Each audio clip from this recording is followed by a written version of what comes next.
इस पूरे ट्यूटोरियल को हम VS कोड के अंदर बनाएंगे। हम सिंपल HTML और जावास्क्रिप्ट यूज करने वाले हैं, तो मैं अभी डिज़ाइन पे ज़्यादा ध्यान नहीं दूंगा। तो यहाँ पे हमारा मेन कंसर्न केवल लॉजिक को डिफाइन करना है कि आप कैसे लॉजिक लगा सकते हैं गेम बनाने में। तो पहले मैं लॉजिक की ओर ध्यान देंगे। तो इसमें हमने सिंपल एक HTML की बॉडी ली है। HTML के अंदर हेड टैग है, हेड में डिव है।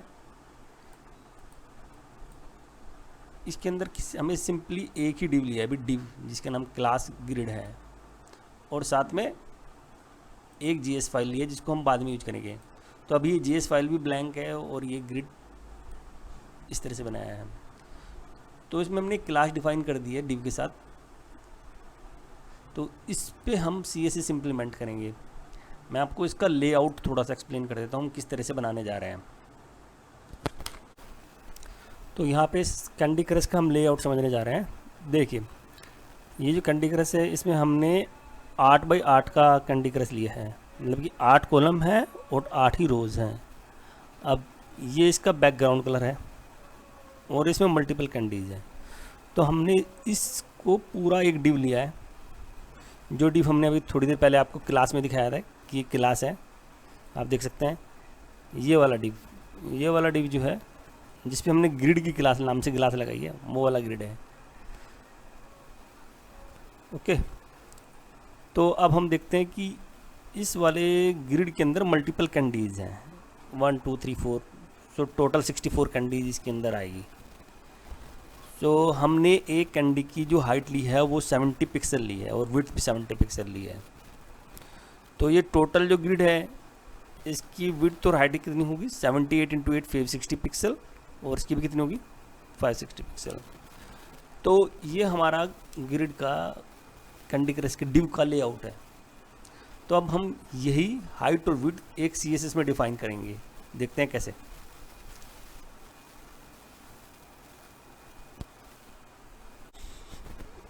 देखिए, ये हमारा विजुअल स्टूडियो कोड है। इसके अंदर हमने एक क्लास ऐड किया style.css।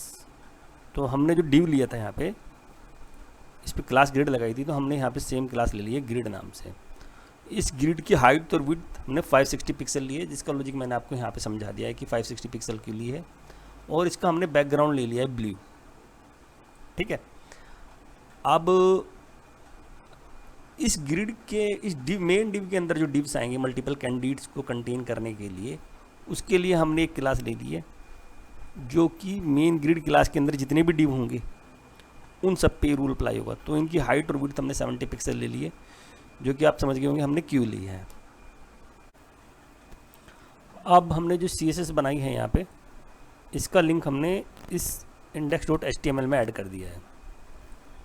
अब तक जो हमने बनाया देखते हैं उसका आउटपुट कैसा आता है।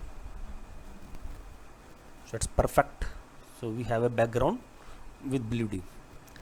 अब हम इस डिव को के अंदर मल्टीपल डिव्स ऐड करेंगे dynamically with the help of JavaScript, और इन सभी डिव्स में हम कैंडीज की इमेजेस लगाएंगे। चलिए देखते हैं कैसे करते हैं इसे।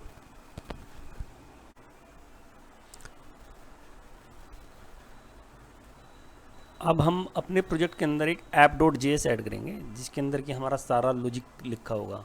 तो अब इसमें क्या क्या स्टेप्स होंगे। नंबर 1 स्टेप होगा हमारा इसके अंदर एक डॉक्यूमेंट इवेंट क्लास को ऐड करना। जैसे ही डाउनलोड हुआ ये हुआ, तो हमारा जितना भी लॉजिक है कैंडी मूव करने का, कैंडी क्रिएट करने का, वो सब यहीं पे होगा। उसके बाद हम यूज करेंगे स्टेप 2। इसमें हमने डिव लिया है जिसकी क्लास ग्रिड है, उसका क्वेरी सेलेक्टर क्रिएट किया है, तो हमारे पास ये वेरिएबल आ गया है। स्टेप 3 में हम 2 वेरिएबल और लेंगे, विड्थ और स्क्वायर्स। विड्थ में हम असाइन करेंगे 8 और स्क्वायर्स में एक एरे है। तो इसको हम लॉजिक बाद में देखते हैं कि कैसे यूज होगा। और स्टेप 4 में हम लेंगे कैंडी कलर्स। तो एक वेरिएबल है कांस्टेंट टाइप का, जिसके अंदर हमने कैंडी कलर्स की जितनी भी इमेजेस हैं उन सब के पाथ लिए हैं। तो हमारे पास ये सब पाथ्स में डिफाइन है। अब हम आगे देखते हैं कि लॉजिक कैसे होगा बोर्ड क्रिएट करने का। तो नेक्स्ट जो लॉजिक होगा बोर्ड क्रिएट करने का, उसके अंदर हम मल्टीपल डिव्स के अंदर कैंडीज को असाइन करेंगे डायनामिकली।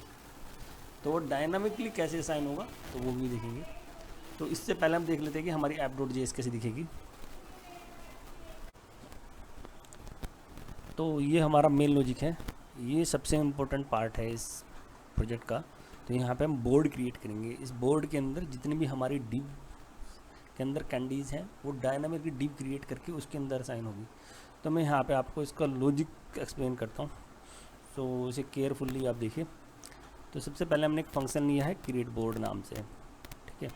उसके बाद हमने यहाँ पे लूप लिया है विड्थ इनटू विड्थ। ये विड्थ इससे पहले मैंने आपको यहाँ पे डिस्प्ले की थी कि ये विड्थ हमने 8 टाइप का वेरिएबल है, तो इसमें हमने 8 असाइन किया है। 8 का लॉजिक ये है कि क्योंकि हमारा जो जो कैंडी क्रश का गेम है वो 8x8 का है, तो इसलिए हमने यहाँ पे 8 लिया है। तो ये विड्थ इनटू विड्थ यानी कि रो और कॉलम, तो टोटल 64 टाइम्स ये चलेगा क्योंकि हमारे पास टोटल 64 कैंडीज हैं इसके अंदर। तो विड्थ इनटू विड्थ टोटल 64।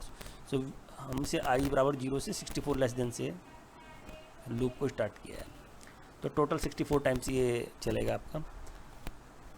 उसके बाद हमने यहाँ पे एक क्रिएट एलिमेंट किया है डिव। ये क्रिएट एलिमेंट डायनामिकली आपका डिव क्रिएट करेगा। तो हमारा जो मेन ग्रिड था, जिसकी क्लास ग्रिड थी, उसके अंदर ये हम डायनामिकली एलिमेंट क्रिएट करेंगे। तो ये हमने स्क्वायर नाम से लिया है इसे कांस्टेंट। अब हमने एक रैंडम कलर लिया है। इस रैंडम वेरिएबल का पर्पज़ ये है कि हमारी जो कैंडीज़ हैं वो रैंडम ऑर्डर में डिस्प्ले हो ग्रिड के अंदर। कोई भी कैंडी किसी भी कलर की कहीं भी आ सकती है। तो हमने रैंडम वेरिएबल का यहाँ पे एक लॉजिक लगाया है और उसी बेस पे हमने कैंडी कलर्स नाम से जो ये वेरिएबल लिया था, यहाँ पे हम उसमें से एक कैंडी को पिक कर लेंगे। तो हमारा जो बैकग्राउंड की जो इमेज है, ये जो डायनेमिक डिव है, वो इस लॉजिक के बेस पे जो हमारी असाइंड कैंडीज़ हैं 1 2 3 4 5 6 कैंडीज़ में से कोई भी कैंडीज हो सकती है रैंडमली।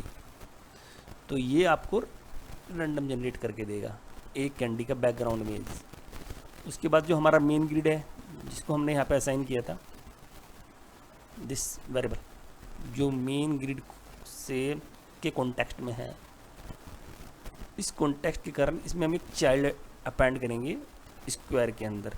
तो ये वाला स्क्वायर, ये यानी कि डायनामिक जो हमने डिव बनाया वो इसमें अपेंड हो गया है। इस डिव में हमने अब क्या क्या ऐड किया है, इस डिव में हमने ऐड कर दी है इमेज जो कि यहाँ पे थी डायनामिक डिव में, और इस डायनामिक डिव को हमने किस में असाइन कर दिया, ग्रिड में, as a append child.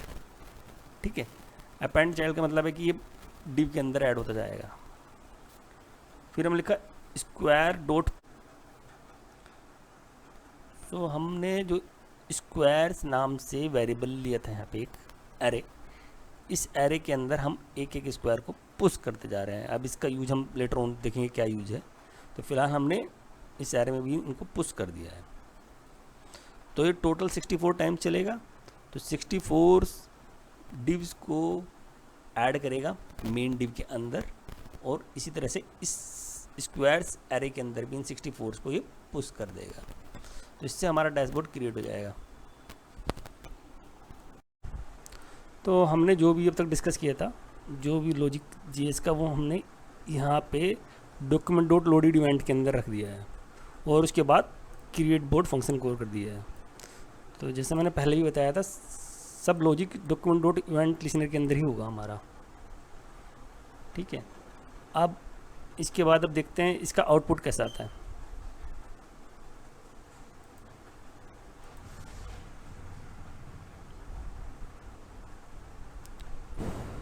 Perfect, लेकिन यहाँ पे हमारी कैंडीज़ एक लाइन में ना होके ये एक के ऊपर हो गए, यानी स्टैक्ड हो गया है, क्योंकि जितने भी डिव हमारे स्टैक हो गए हैं। आप देखते हैं इसे कैसे फिक्स कर सकते हैं। Let's see it. तो ये जो कैंडी हमारी स्टैक्स में आई थी, इसे फिक्स करने के लिए हमें थोड़ा सा चेंज CSS में करना होगा। CSS में एक प्रॉपर्टी होती है display flex. Flex means in flexible, यानी कि आपकी फ्लैक्स में हो, और रैप का मीन्स है कि रैप कर देगा आपकी चीज़ें। तो डिस्प्ले में और भी ऑप्शन होते हैं, डिस्प्ले नन, डिस्प्ले ब्लॉक, लेकिन यहाँ पर हम डिस्प्ले फ्लैक्स यूज़ करेंगे। डिस्प्ले फ्लैक्स और फ्लैक्स रैप, ये दो प्रॉपर्टी हम ऐड करके CSS में अब देखते हैं आउटपुट कैसा आता है। या तो हमारा कैंडी क्रश का डिस्प्ले अब तैयार हो गया है।